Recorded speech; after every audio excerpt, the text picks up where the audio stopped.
Cada día hay más necesidades, más tecnología a nuestro alcance, más comodidades, más productos en los estantes.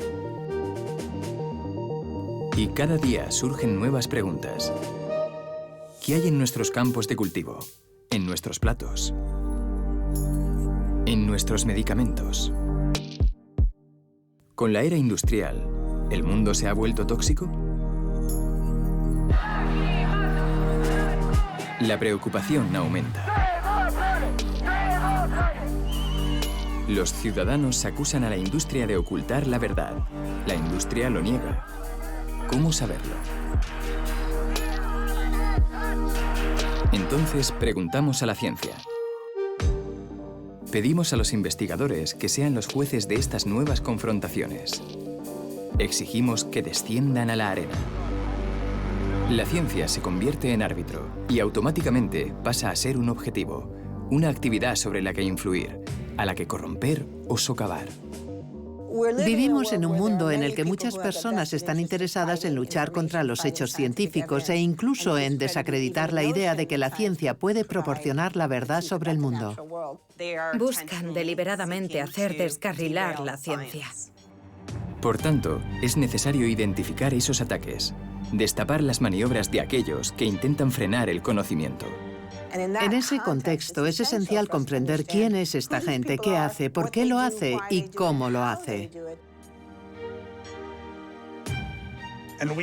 Tenemos que tratar de entender por qué el público participa en la difusión de esa ignorancia deliberada.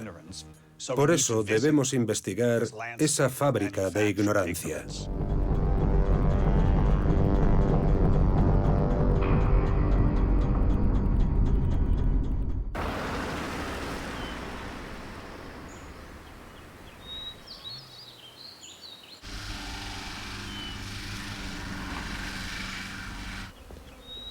En el norte de Grecia, como en la mayoría de los países desarrollados, una hecatombe está afectando a las colonias de abejas. Es un hecho conocido desde los años 90 y nuestro punto de partida para iniciar la exploración de esta fábrica de ignorancia. Primera parte, surge un enigma. En Grecia, como en otros países, los especialistas en abejas no entienden qué ocurre. Sí, era un misterio. ¿Por qué de repente había tantas pérdidas? Los informativos muestran a apicultores desesperados por doquier.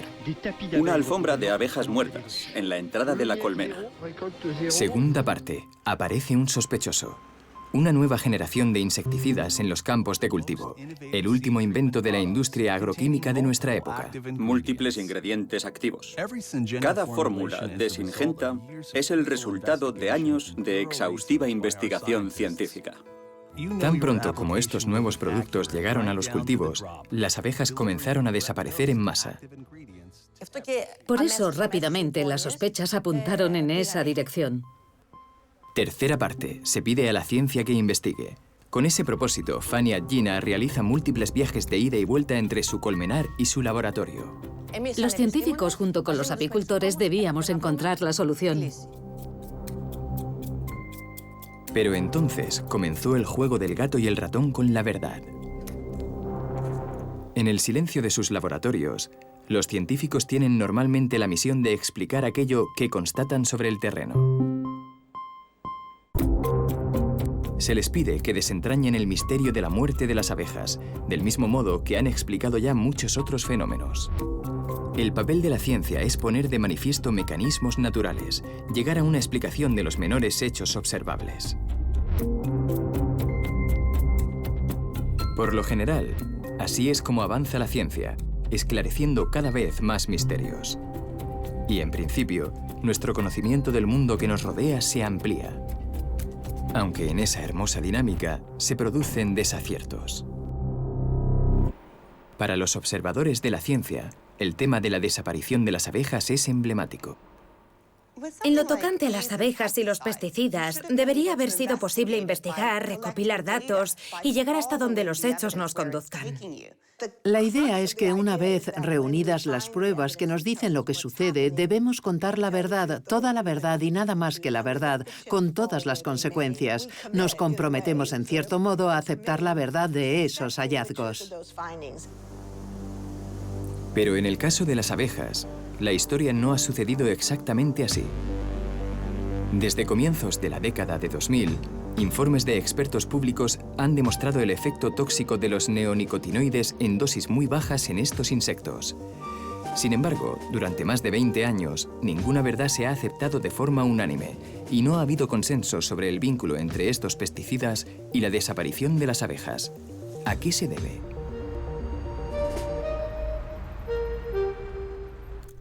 Para ver el panorama completo, se precisa un observador escrupuloso. Desde que se observaron estos trastornos en las abejas, se ha investigado mucho más las causas alternativas a los pesticidas. Patógenos naturales, como la berroa, la nosema, diferentes virus, pero también sobre las malas prácticas apícolas, el cambio climático, la pérdida de hábitat, la iluminación nocturna, el avispón asiático, otras especies invasoras, el pequeño escarabajo de la colmena. Hay muchas causas alternativas que se ha investigado más exhaustivamente que los pesticidas. Una simple búsqueda en una base de datos de estudios científicos lo demuestra. Desde el momento en que se sospechó de los pesticidas, aumentaron los estudios públicos y privados cuyo objetivo era analizar otras causas. En 2010, las autoridades veterinarias estaban desorientadas. No se ha llegado a una conclusión en ningún sentido. Yo no estoy capacitada y creo que no hay nadie capacitado actualmente. Cuantos más estudios se acumulan, menos claro lo ven los apicultores. Una paradoja que comienza a esclarecerse si miramos hacia atrás y nos fijamos en un caso anterior. Cuando ves que se produce un florecimiento de nuevos estudios en un área en particular, da la impresión de que está comprometido enteramente con la búsqueda de la verdad. Pero a mí me recuerda al tema de la industria del tabaco. It's what's up front that counts. And up front ahead of the filter.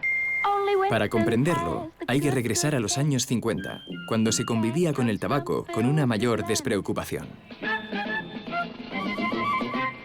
Filter blend means fine tobacco for the best taste yet. That's why. Pero esa despreocupación no iba a durar. ¿Qué contiene este producto?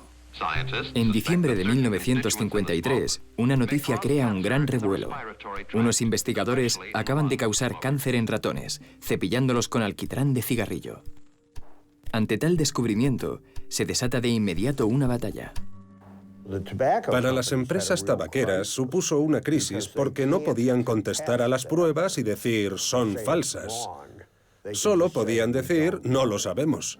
Entonces, los directores de las grandes compañías tabaqueras se reunieron en Nueva York. Ahora se sabe que tuvo lugar una reunión en el Hotel Plaza, en diciembre de 1953, entre los jefes de las 7 principales fábricas, conocidas colectivamente como Big Tobacco. Imaginemos la escena. Señores, vayamos directamente al meollo del asunto. Este encuentro constituirá un hito en la historia de la ignorancia. Nos enfrentamos a un mismo desafío y estamos todos en el mismo barco, unidos. Frente al progreso de la ciencia, los fabricantes de cigarrillos tienen un plan. Lanzan una campaña para decir, somos conscientes de lo que dice la ciencia, pensamos que hay problemas y ello nos preocupa profundamente. Vamos a lanzar una campaña para explicar ese punto básico y que llegue a todo el mundo. Deciden redactar una declaración pública. Nos comprometemos a ayudar en la investigación sobre el tabaco y la salud. En consecuencia, vamos a crear juntos el Comité de Investigación de la Industria del Tabaco. ¿Buena declaración? Sí. La prensa publica la declaración y la industria del tabaco se involucra en la investigación científica.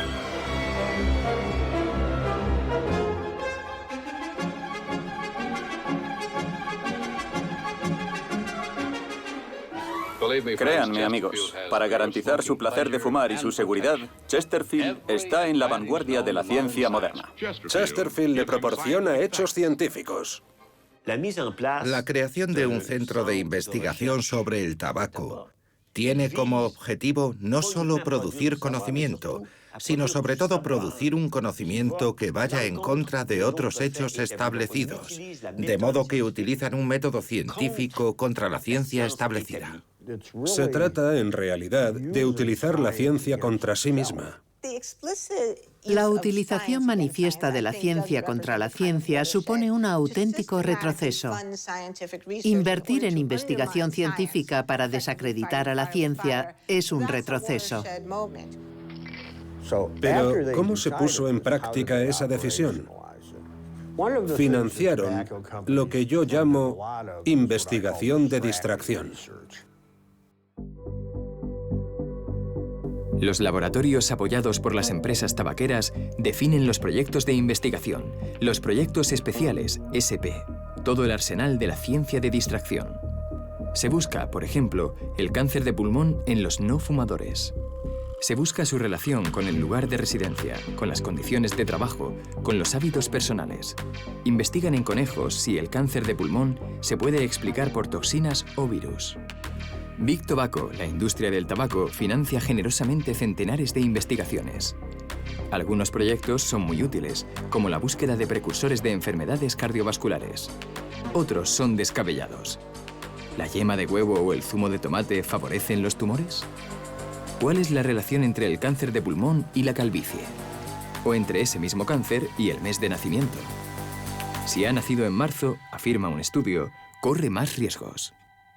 Había que decir que las causas eran innumerables, que no se podía establecer una única causa. Se trata de difundir la ignorancia disfrazándola con múltiples datos. Una estrategia formidable, ya que el cáncer de pulmón se puede explicar, sin duda, por una combinación de factores. Identificar los diferentes factores de riesgo es norma habitual en la ciencia. Multiplicar las vías de investigación parece completamente legítimo, pero también puede resultar muy práctico para aquellos que quieren sembrar la confusión.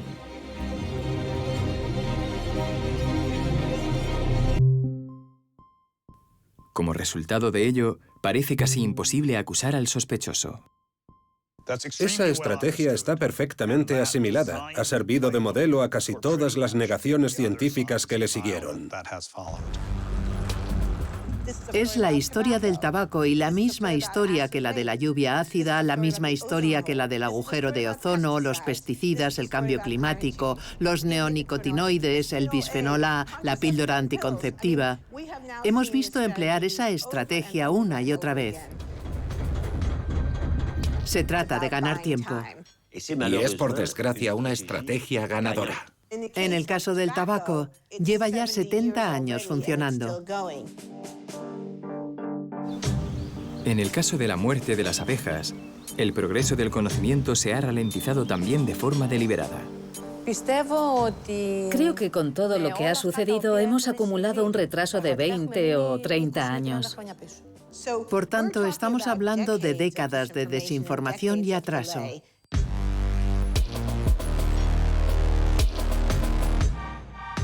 Mientras tanto, las empresas siguen acumulando dinero.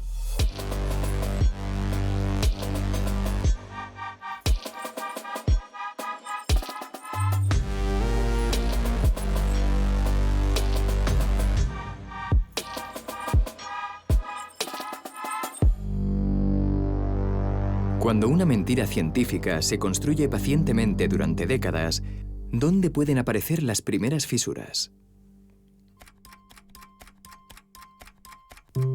40 años después de las primeras alertas sobre el tabaco, en algún lugar de Estados Unidos, un simple empleado hace algo que lo cambiará todo. La caja que envía llega finalmente a California, a la Universidad de San Francisco. Ese día, al profesor Glantz le espera una sorpresa. El 12 de mayo de 1994 aterrizó en mi oficina una caja llena de documentos de una fuente anónima.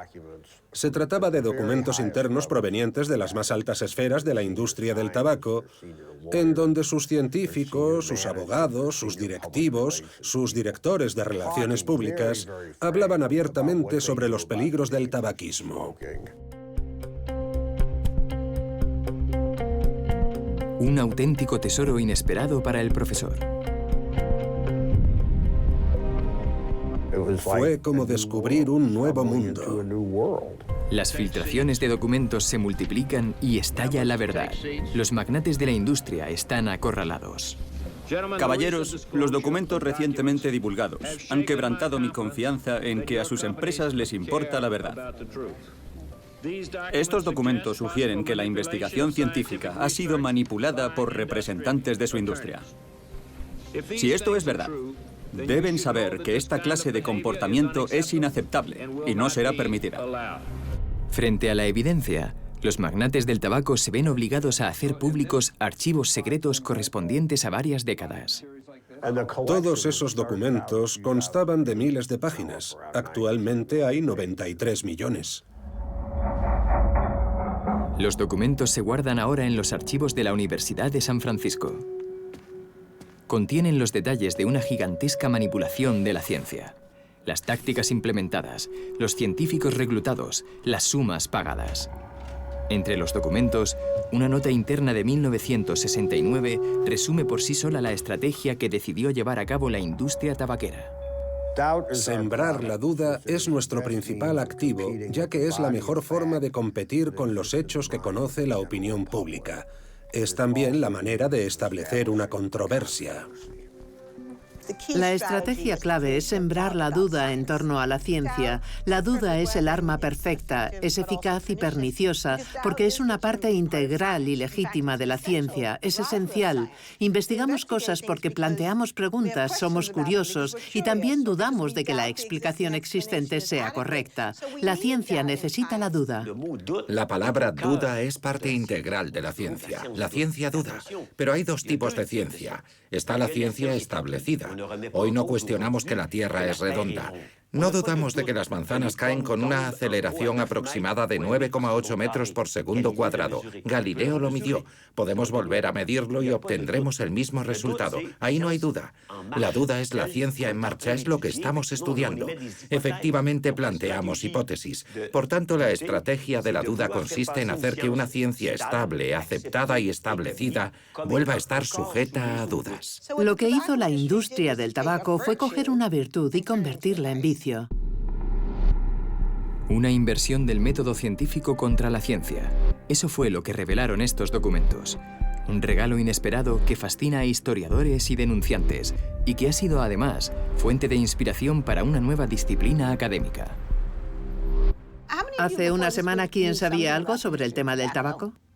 Naomi Oreskes enseña a sus alumnos a detectar barreras interpuestas de forma deliberada a la ciencia a lo largo de la historia.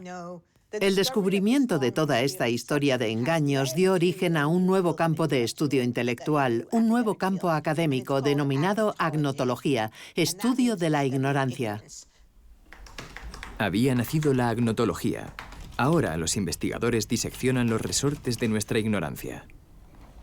Investigar acerca de lo que no sabemos es un objeto de estudio muy singular. Al principio se burlaban de nosotros. La gente pensaba que no era académico estudiar la falta de conocimiento, la ignorancia. Pero creo que ahora la gente se ríe un poco menos y empieza a preocuparse porque percibe hasta qué punto se puede generalizar el problema. ¿Qué nos impide saber? Esta pregunta cada vez es más acuciante y ha hecho que los estudiosos de la ignorancia salgan de sus universidades y tomen la palabra en público. Durante esta presentación hablaré sobre diferentes formas de abordar la ignorancia y en particular lo que denominamos ignorancia estratégica. Quiero que busquéis ejemplos de ignorancia estratégica en vuestra vida. Es el surgimiento de un nuevo concepto de ignorancia. Hasta ahora la ignorancia era simplemente aquello que no sabemos y que un día podremos conocer mediante la investigación. Pero ahora nos hemos dado cuenta de que podemos producir de forma activa ignorancia. Se nos invita a identificar todo aquello que obstaculiza nuestro conocimiento, aquello que entorpece el progreso de la ciencia, voluntariamente o no, y a veces incluso aquello que preferimos ignorar. Desentrañar todo esto no es tarea fácil. Por eso, el estudio de la ignorancia avanza de forma metódica. Es un campo fascinante en la encrucijada de la psicología, la sociología, la historia, las ciencias políticas, la ciencia cognitiva, la informática, la ciencia de redes. Estas disciplinas nos pueden ayudar a comprender cómo se produce la ignorancia y cómo protegernos de ella. Esta toma de conciencia no ha hecho más que comenzar. Y tiene un largo camino por delante, ya que la producción de ignorancia estratégica no deja nunca de perfeccionarse.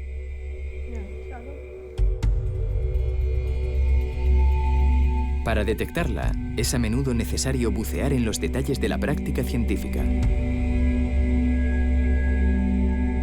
Por lo general, cuando llega una innovación al mercado, viene acompañada de incontables sospechas. ¿Estos nuevos productos amenazan nuestra salud? Y sobre todo, ¿en qué dosis? Esa es la gran pregunta que ha dado lugar a las batallas más encarnizadas.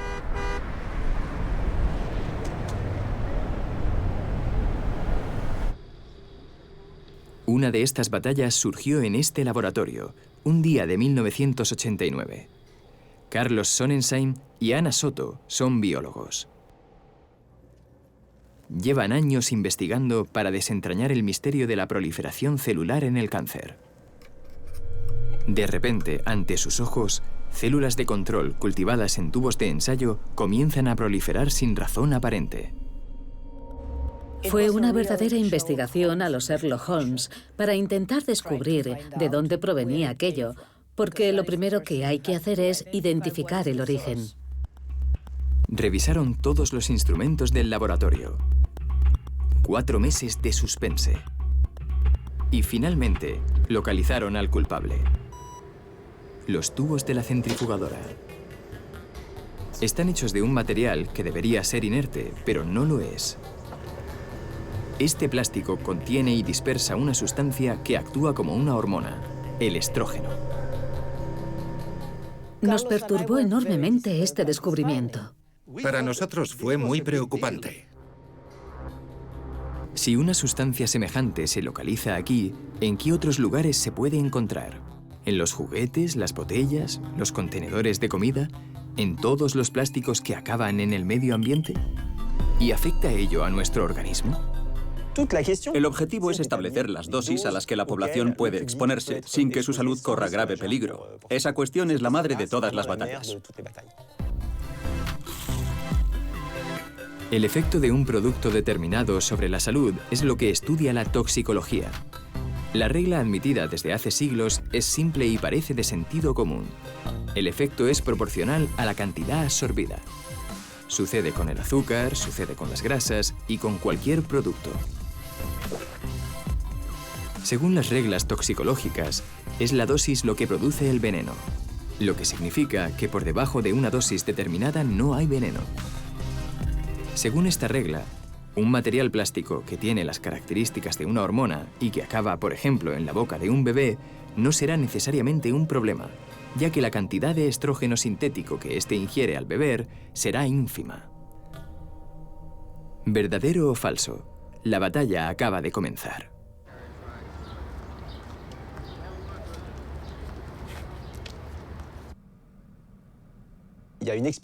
Fred Bomsal, un investigador estadounidense de la Universidad de Missouri, llevará a cabo el primer experimento controlado en animales de laboratorio para tratar de evaluar la actividad de un plastificante muy común llamado bisfenol A.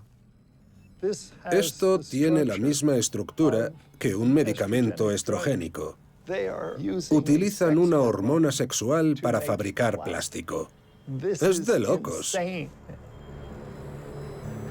Durante años, el profesor Bomsal y su equipo observaron ratones expuestos a diferentes dosis de bisfenol A. Para medir los rastros del producto, investigan lo que sucede en los límites de la detección en las máquinas más sensibles. Y lo que descubren remueve los cimientos del conocimiento científico. De hecho, los daños producidos en el sistema reproductivo aparecieron a un nivel 25.000 veces inferior al de una dosis que hasta entonces se consideraba inofensiva. Fue una auténtica conmoción. Es considerable por varias razones, de las cuales la más importante es que una parte de esa sustancia puede tener efectos más importantes en dosis infinitesimales que en dosis más altas. ¿Y por qué es importante? Simplemente porque la toxicología reglamentaria testa la toxicidad de estas moléculas en dosis altas y no testa nunca, o en rarísimas ocasiones, su nocividad en dosis a las que los humanos están expuestos habitualmente y que son dosis infinitesimales. Sin embargo, en dosis muy bajas, el bisfenol A no actúa como un veneno clásico. Actúa como un perturbador endocrino. Altera nuestras hormonas, las moléculas que regulan, entre otras cosas, nuestro sistema reproductivo. Desde las más pequeñas dosis observables, puede tener efectos devastadores.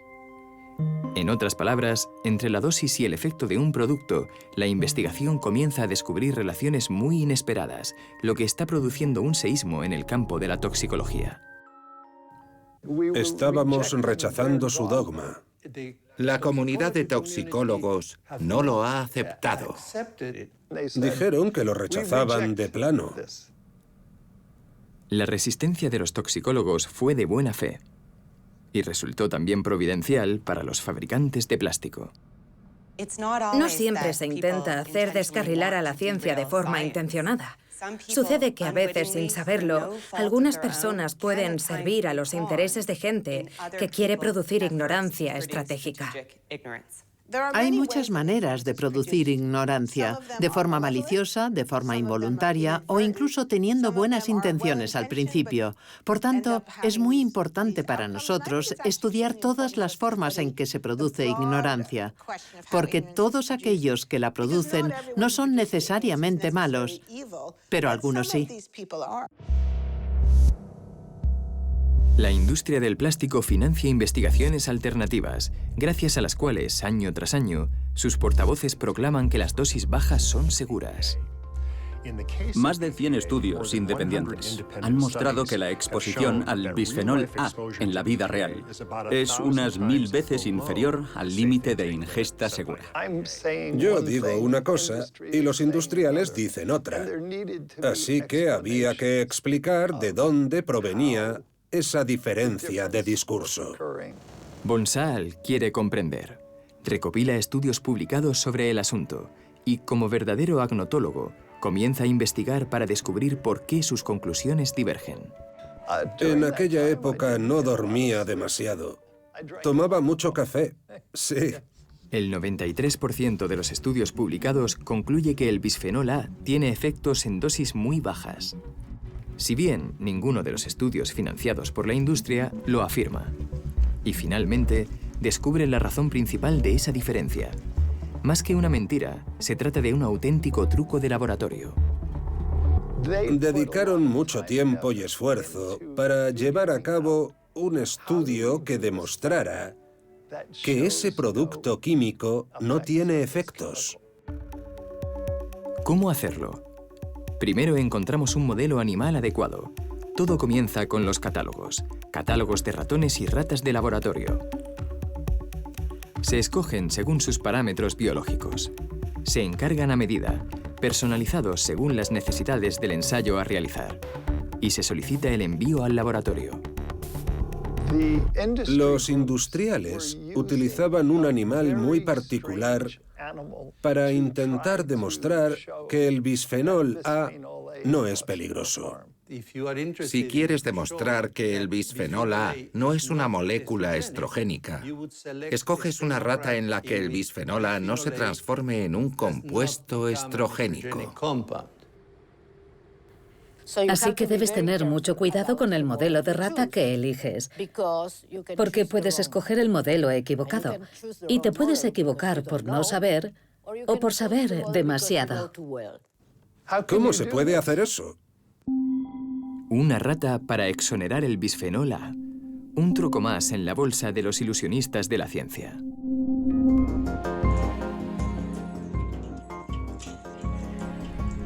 Así, las ofensivas más insidiosas se esconden en el detalle, en los protocolos de la investigación, ese conjunto de reglas tan delicadas de desarrollar para garantizar la seriedad de un estudio.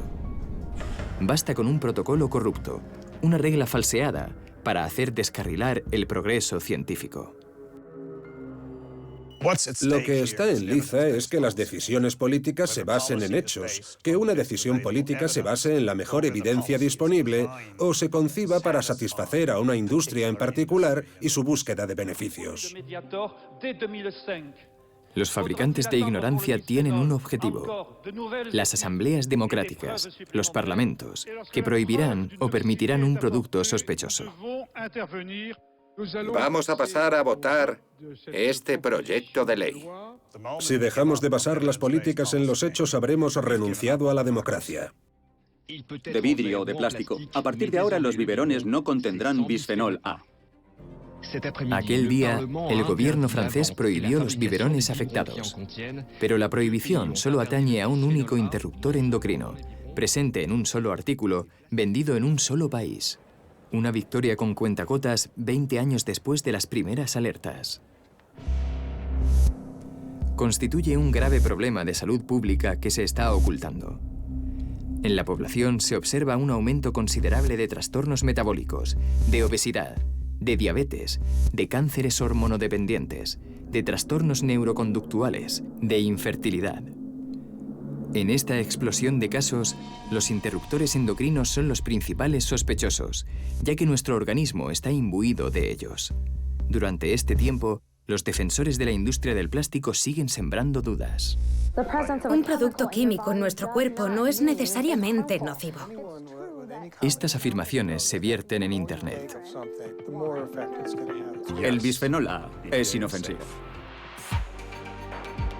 En las pantallas de nuestros dispositivos, muchas organizaciones sin una vinculación aparente con la industria hablan del bisfenol A, de fuentes de energía, de la desaparición de las abejas, del clima, de complementos alimenticios, del bienestar animal, del petróleo de esquistos. En Internet se difunde una ciencia a medida. Y el objetivo esta vez es el público, nosotros y nuestras opiniones. Porque hoy en día, para decir sí o no al diésel, a la homeopatía, al cigarrillo electrónico, hacemos un clic, damos un like, tuiteamos, retuiteamos. Esa es actualmente la opinión pública. Anónimas, planetarias, las redes sociales parecen el medio ideal para confundir el debate.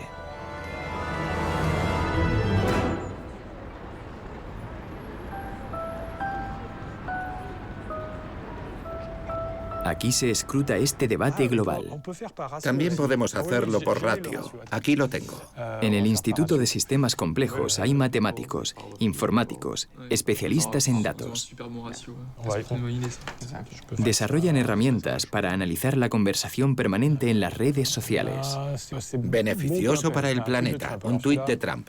Durante 3 meses, David Chavalarias y su equipo han analizado 20 millones de mensajes sobre el clima.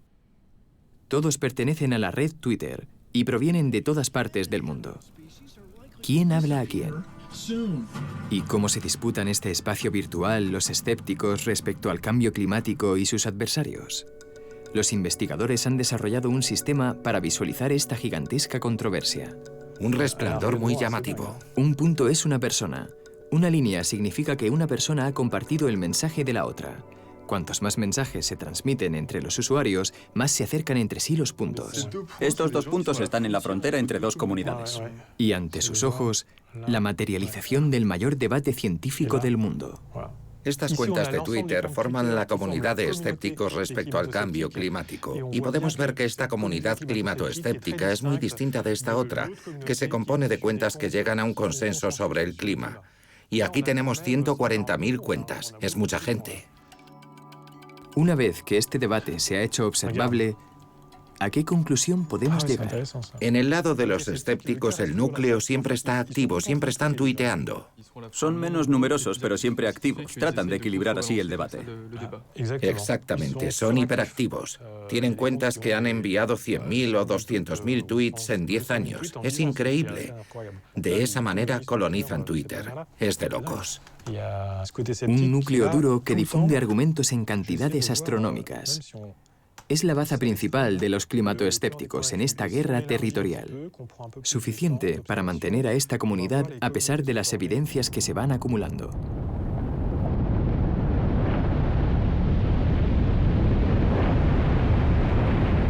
La comunidad científica es casi unánime en cuanto al calentamiento global y a que la influencia del hombre es clara.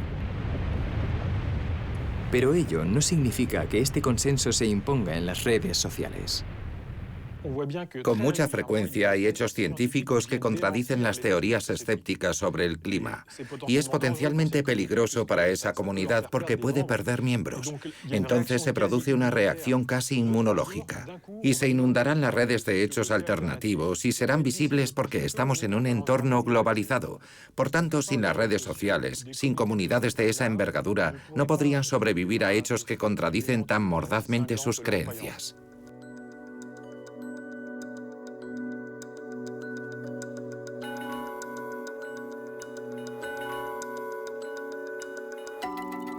¿Quién propaga así el pensamiento escéptico respecto al cambio climático y por qué razón? Retrocedamos en la cadena de mensajes. Tomemos, por ejemplo, esta cuenta de Twitter llamada Instituto Herland. ¿Quién hay detrás de este punto?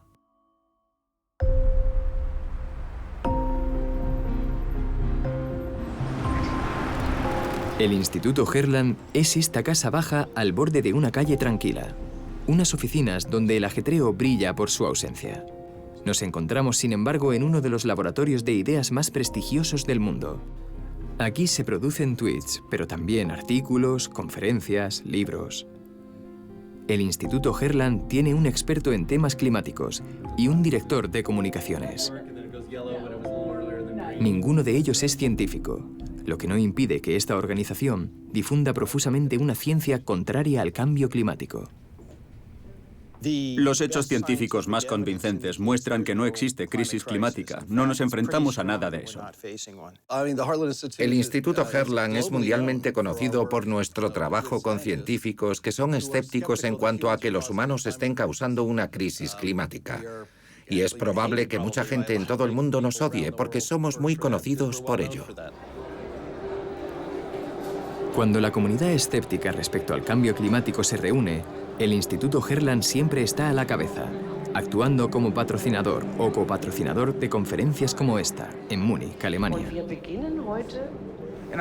Os animo a compartir con la gente la verdad y también las formas de encontrar la verdad, porque esa es la única manera de que prevalezca el pensamiento científico y triunfe la buena ciencia. ¿Quiénes son estos investigadores que perseveran contra el consenso? ¿Son escépticos porque son más escrupulosos que los demás? ¿Más rigurosos? ¿Qué base racional hay para decir que un clima un poco más cálido es malo? No hay una base racional para afirmar algo así. ¿Están subvencionados por la industria del petróleo para negar los efectos del CO2 en el clima? No nos enfrentamos a una catástrofe por el aumento del nivel del mar. Es habitual buscar vínculos entre los escépticos respecto al cambio climático y la industria. Pero según Naomi Oreskes, la mejor explicación está en otra parte. Como historiadora, estudió el recorrido de los primeros científicos en dudar del calentamiento global, físicos eminentes. Al leer sus artículos, sus notas y los correos que se enviaban, descubrimos que su motivación no era el dinero, era ideológica.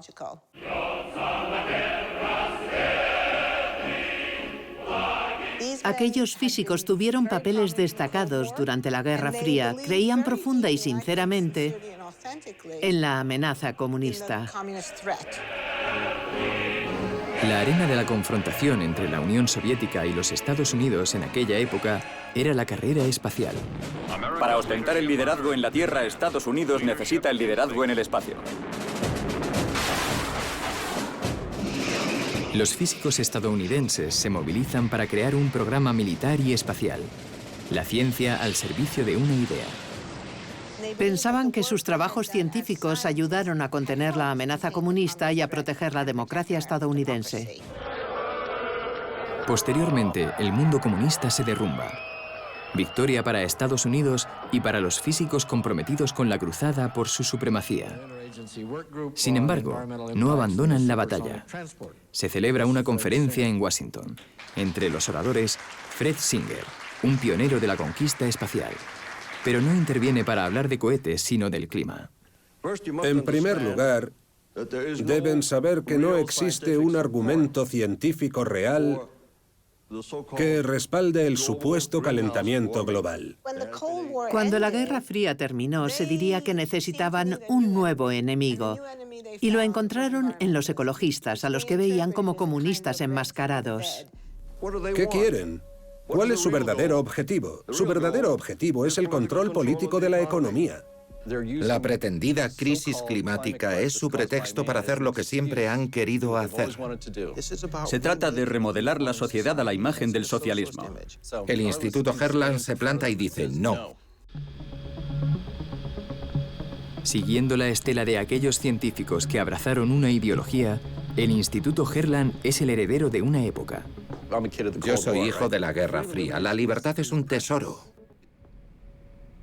Pero ahora el cambio climático amenaza incluso la existencia de la vida en la Tierra, y ello exige intervenir de forma contundente, y eso ellos no lo aceptan. ¿Por qué? Porque si el libre mercado es fundamental para ti, entonces el cambio climático constituye emocionalmente una seria amenaza y para adaptarte a él tendrás que cambiar tu forma de hacer negocios. Y para algunas personas supone un reto demasiado grande. Significaría eliminar los viajes en avión y los coches de gasolina. Significaría destruir una cuarta parte de nuestros coches y de las centrales eléctricas. Nuestro estilo de vida está en peligro. Y no hay una razón científica. Nuestro estilo de vida, nuestro frenesí consumidor, nuestras formas de producir. Eso es lo que habrá que cambiar si la ciencia concluye que los seres humanos son responsables del calentamiento global. Algo impensable para algunos. La ciencia sí, pero no la ciencia que amenaza nuestras convicciones o nuestros valores. No si nos impide vivir felices y sin preocupaciones. ¿Y si a veces tuviéramos también la necesidad de no saber? La psicología ha identificado claramente los mecanismos cognitivos individuales mediante los cuales, sin saberlo, construimos nuestras creencias y limitamos nosotros mismos nuestros conocimientos. Esa tendencia que puede convertir nuestro cerebro en una pequeña fábrica de ignorancia.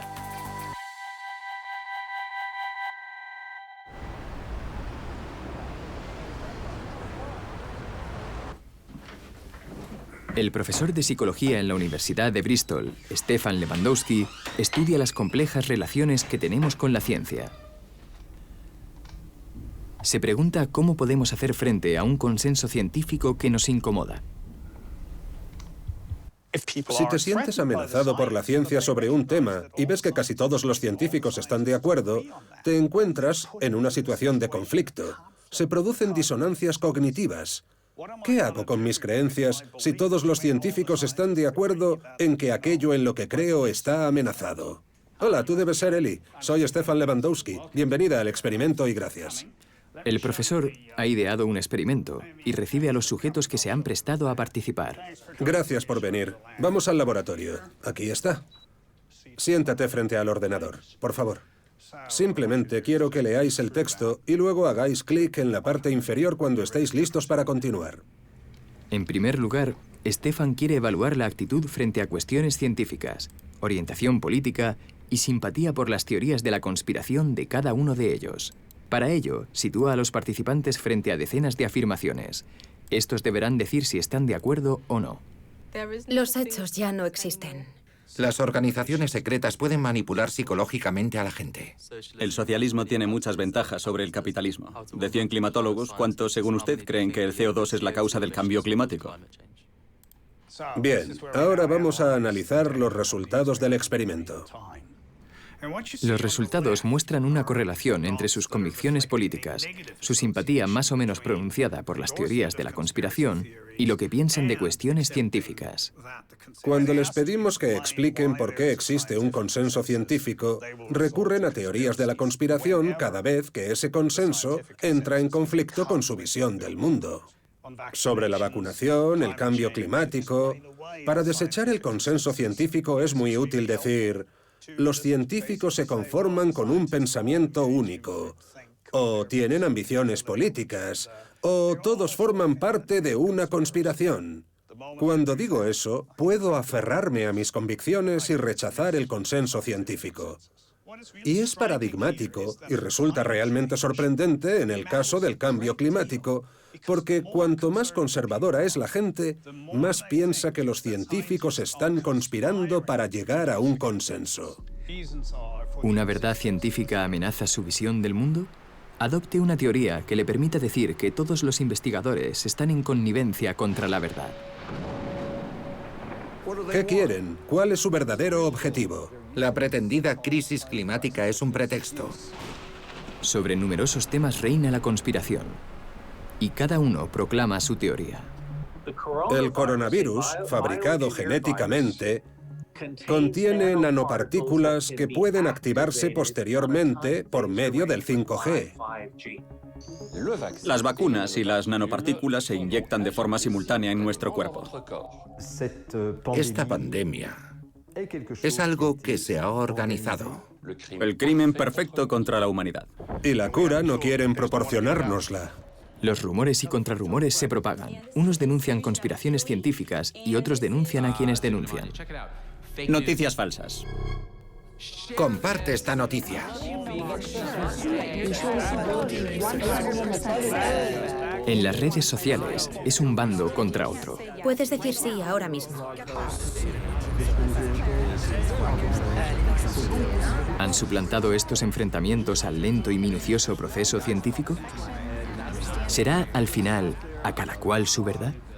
Si dejo caer este lápiz, observamos la gravedad. Cualquier opinión al respecto carece de relevancia. Las víctimas del cambio climático, las víctimas de la contaminación de partículas finas o de enfermedades infecciosas donde se ha dejado de vacunar.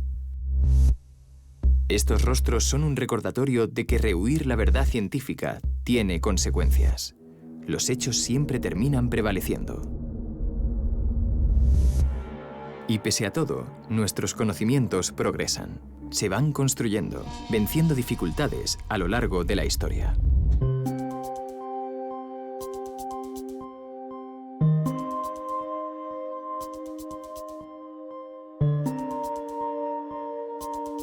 Hace varios siglos había que estar loco para afirmar, en contra de la opinión general, que el Sol y las estrellas no giran en torno a nosotros. Pero, ¿qué es la Tierra que gira sobre sí misma como una peonza? Los primeros que intentaron demostrarlo lo pagaron caro. Las obras de Copérnico fueron prohibidas. Galileo fue condenado. Con ellos, la investigación chocó frontalmente con una de las principales asunciones de su época. No debemos olvidar que la ciencia siempre ha estado arraigada en nuestra sociedad y por tanto el contexto social global siempre ha ejercido cierta coacción contra ella. Hace 300 años, el progreso científico chocó con la Iglesia. Pero hoy es el mercado el que ha asumido el papel de la Iglesia. Es la economía quien se ha convertido en una autoridad a la que es difícil desafiar. Otra época, otro escenario. Lo que hace girar el mundo hoy en día es la economía. Cuando el mercado desempeña el papel de la Iglesia, ¿qué nuevas coacciones se ejercen sobre la ciencia? ¿Esta nueva confrontación sesga la investigación? Existe, por supuesto, el caso del investigador atrapado en un conflicto de intereses, el científico que dejará de ser objetivo porque recibe financiación que influye sobre él. Pero el dominio de la economía sobre la ciencia va mucho más allá de los casos individuales. Lo que las leyes del mercado producen en la investigación solo se puede ver con cierta distancia. El marco actual en el que se hace la ciencia influye enormemente en la ciencia que se hace. La economía de mercado limita la ciencia. Valoriza y privilegia la ciencia que se puede rentabilizar, que es lucrativa. Los investigadores deben generar dinero y encontrarlo. Y ello ha dado lugar a una ciencia convertida en un mercado en el que cada cual debe atraer la atención.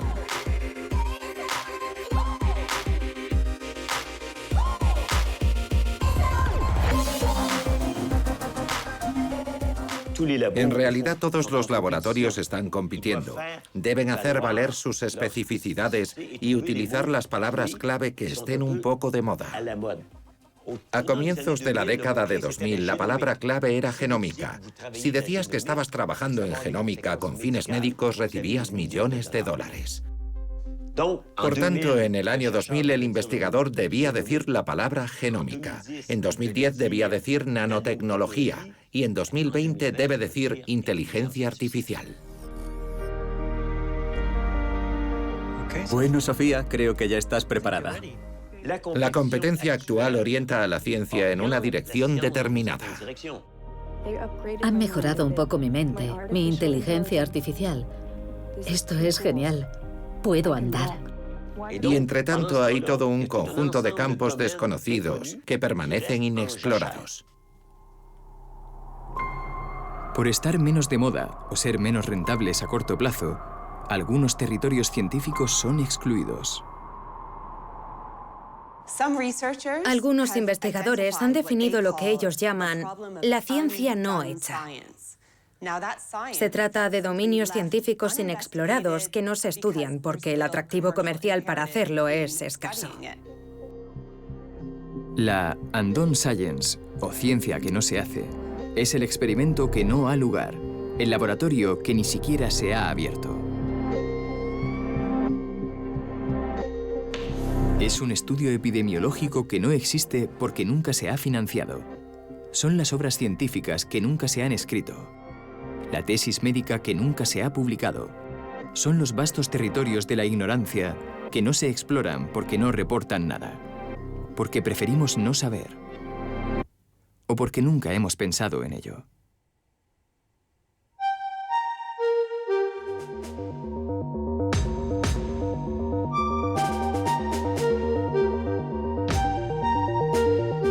Nuestra necesidad de saber no tiene límites, así como nuestro asombro permanente ante la ciencia. Pero también vemos la ciencia amenazada. Vemos cómo se propaga un virus y cómo la negación científica se propaga con él. El COVID no es un problema. No es tan mortífero. No es un problema para muchos médicos. Las controversias se multiplican y perturban nuestro entendimiento. Ningún estudio científico ha demostrado la eficacia de las mascarillas. Miedo, miedo, miedo. Id a comprar quinina. Aparecen los remedios milagrosos. O tónica Schweppes. Repito, quinina y o tónica Schweppes. El coronavirus. Lo conocéis, ¿verdad? El coronavirus. Convicciones sesgadas seducen a las personas. Este es un nuevo fraude. Somos testigos de esta fábrica de ignorancia que los pioneros de la agnotología desmontan metódicamente para nosotros. Y creo que podemos hacernos una pregunta. ¿Por qué funciona? Se les ha escuchado en las universidades más prestigiosas y ahora en los foros, en las mesas redondas, en los medios de comunicación.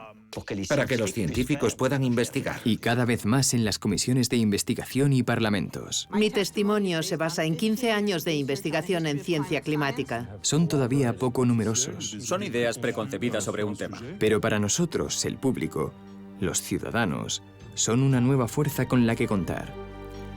Desarrollan las herramientas, los métodos y arrojan luz sobre las formas de proteger un bien común. La ciencia y su meticuloso progreso.